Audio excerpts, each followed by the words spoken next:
السلام علیکم ورحمۃ اللہ وبرکاتہ۔ روزانہ اسلامی اصلاحی اور تاریخی واقعات جاننے کے لیے ہمارے چینل کو سبسکرائب کریں۔ کوئی ہے جو مجھے ساتھ کی خبر لا دے۔ نبی پاک صلی اللہ علیہ وسلم نے غزوہ احد کے دن جب جنگ ختم ہو گئی تھی تو فرمایا، کوئی ہے جو مجھے سعد ابن ربیع کی خبر لا دے۔ ابی بن کعب رضی اللہ عنہ عرض کرتے ہیں، اللہ کے رسول، میں یہ حکم بجا لاؤں گا۔ نبی پاک صلی اللہ علیہ وسلم نے فرمایا کہ اگر سعد تمہیں زخمی حالت میں ملے تو اس کو میرا سلام کہنا۔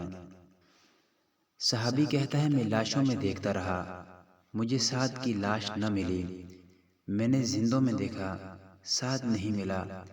زخمیوں میں گیا تو میں نے دیکھا 17 آدمی زخمی ہیں۔ ان زخمیوں کے نیچے زخموں سے چور سعد تڑپ رہا ہے۔ میں نے نیچے سے سعد کو نکالا اور نکال کر کہا، تجھے نبی پاک صلی اللہ علیہ وسلم نے سلام بھیجا ہے۔ ہاں ہاں، اس نبی نے کہ ساری کائنات جس پر سلام بھیجتی ہے، دیکھو اس نے سعد کو سلام بھیجا ہے۔ اتنا کہنا تھا کہ سعد ابن ربیع جوش سے اٹھتا ہے، زخمی شیر کی طرح اٹھنا چاہتا ہے۔ کہا، نبی صلی اللہ علیہ وسلم نے مجھے سلام بھیجا ہے۔ اٹھنا چاہتا ہے مگر تڑپ کر زمین پر گر جاتا ہے۔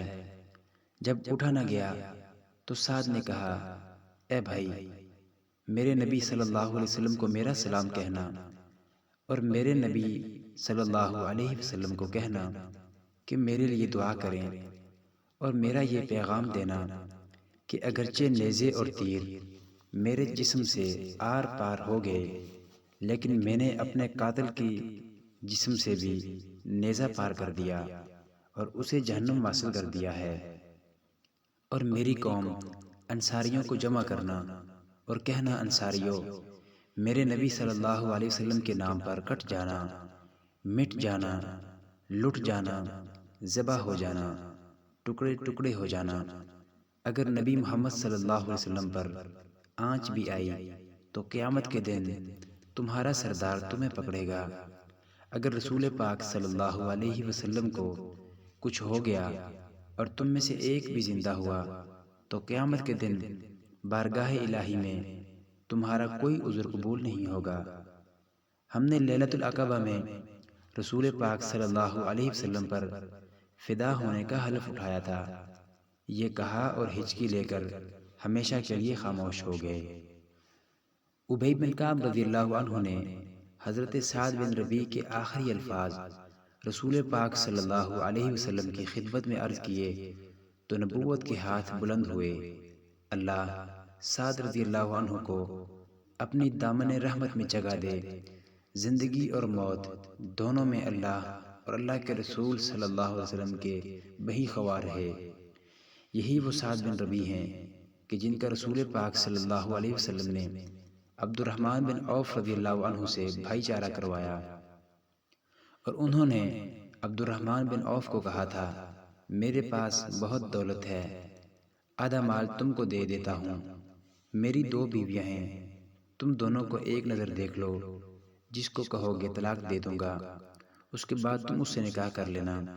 لیکن عبد الرحمن بن عوف رضی اللہ عنہ نے ان کی پیشکش قبول نہ کی، مگر ان کو بہت دعائیں دی اور کہا، آپ مجھے صرف بازار کا راستہ دکھا دیں۔ پھر ایک وقت آیا، عبد الرحمن بن عوف رضی اللہ عنہ مدینے کے سب سے بڑے تاجر بن گئے۔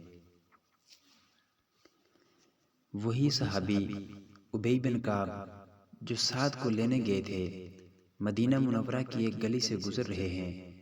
کہتے ہیں، میں نے دیکھا ابو بکر صدیق رضی اللہ عنہ اپنے مکان کے دروازے پر چٹائی بچھا کر لیٹے ہیں، اور ایک چھوٹی سی بچی ابو بکر رضی اللہ عنہ کے سینے پر کھیل رہی ہے۔ ابو بکر صدیق رضی اللہ عنہ بچی کو چومتے ہیں، اسے سینے لگاتے ہیں۔